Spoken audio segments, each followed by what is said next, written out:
देश में चल रहे किसान आंदोलन का आज 7वां दिन है और यह आंदोलन लगातार बढ़ते ही जा रहा है।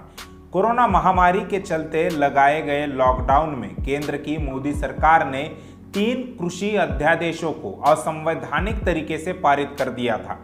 इन तीनों अध्यादेशों का विरोध उसके संसद में रखने से ही शुरू हुआ था और अब यह विरोध सड़कों पर हो रहा है।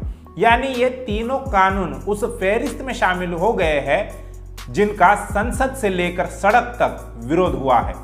इस आंदोलन के तहत किसानों ने देश की राजधानी दिल्ली को घेर लिया है।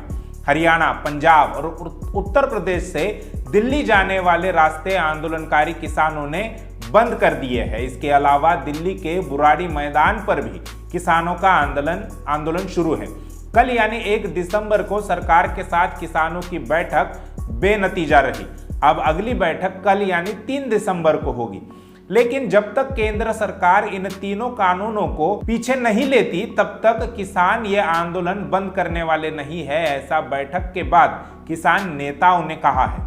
एक तरफ किसानों का आंदोलन राजधानी दिल्ली के प्रत्येक बॉर्डर पर जारी है तो दूसरी तरफ इस आंदोलन का समर्थन लगातार बढ़ते जा रहा है। खासकर बहुजन समाज के लोग वामन मेश्राम इनके आह्वान के बाद किसान आंदोलन में बड़ी संख्या में शामिल हो रहे हैं। शाहीन बाग की दबंग बिल्किस दादी भी किसान आंदोलन को समर्थन देने सिंघू बॉर्डर पर पहुंची थी, मगर पुलिस ने उन्हें हिरासत में ले लिया। बिल्किस दादी का कहना है कि जब हम CAA, NRC, NPR विरोधी आंदोलन कर रहे थे तब यही किसान हमारे आंदोलन में शामिल हुए थे और हमें समर्थन दिया था। आज वे आंदोलन कर रहे हैं तो हमें उनका समर्थन करना चाहिए। आपको याद होगा कि शाहीन बाग की ये दादी कोई साधारण दादी नहीं है। ये दादी वो है जिन्हें टाइम्स मैगजीन के 100 प्रतिभाशाली लोगों में शामिल किया था और बिल्किस दादी को टाइम्स मैगजीन ने अपने कवर पेज पर जगह दी थी। उनके गिरफ्तारी के बाद किसानों का भारत में चल रहा यह राष्ट्रीय आंदोलन अब अंतरराष्ट्रीय बन गया है। इसके साथ ही गुरु नानक जयंती के अवसर पर कनाडा के PM ने सिख समुदाय के लोगों को संबोधित किया। इसी दौरान उन्होंने भारत में जारी किसानों के प्रदर्शन पर बात की। जस्टिन ट्रूडो ने कहा कि भारत से किसानों के प्रदर्शन को लेकर जो खबरें आ रही है वे चिंताजनक है। उन्होंने कहा कि हमें आप लोगों के परिजनों की चिंताएं है। कनाडा हमेशा ही शांतिपूर्ण प्रदर्शन के हक में है और भारत में ऐसे प्रदर्शनों के हक में अपनी बात रखेगा। उन्होंने आगे कहा कि हम कई तरीकों से भारतीय प्रशासन के साथ संपर्क में हैं और अपनी चिंताओं को व्यक्त कर रहे हैं। ये वक्त है जब हम एकजुट रहे। कनाडा के जस्टिन ट्रूडो पहले राष्ट्राध्यक्ष बन गए हैं जिन्होंने भारत में किसानों के प्रदर्शन पर कोई टिप्पणी की है।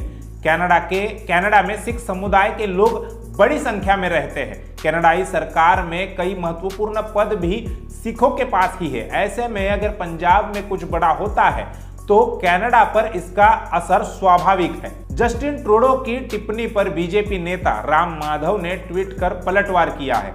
राम माधव ने कहा कि क्या यह भारत के आंतरिक मामलों में दखल देना नहीं हुआ।